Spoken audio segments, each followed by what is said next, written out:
Several residents at a two-story boarding house in Norfolk are homeless tonight. It took several units from the Norfolk Fire Department to get this morning's fire along Early Street under control. Despite their best efforts, the house was gutted.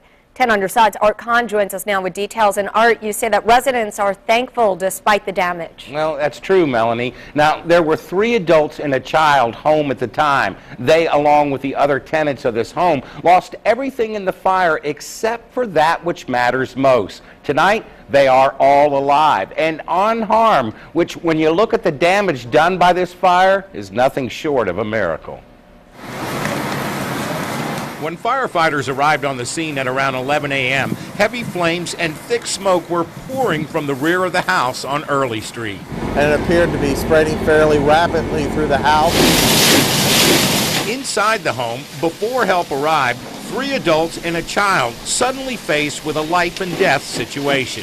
And then I opened the window and all the smoke came towards my face. And I saw like a long string of fire. I ran downstairs, went to the backyard.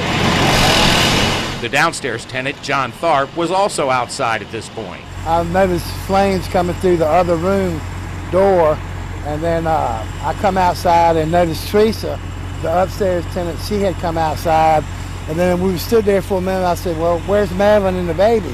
Actually, her name is Marilyn, and both she and her little girl were still inside the burning home. And then I tried to get my little girl out, but it was hard because the whole place, it was full of smoke. And the situation inside the house was about to get even worse. Their room is right over top of the garage. That's where the fire originated from. There's a lot of paint chemicals in there. All of a sudden, we just heard a big explosion over the garage.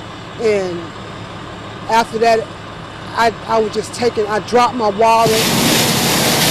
It was what happened just before the explosion that mattered most. 30 seconds after I got them out, their room exploded. The same room where Marilyn and her daughter of just 21 months were resting. Very fortunate that they were able to get out.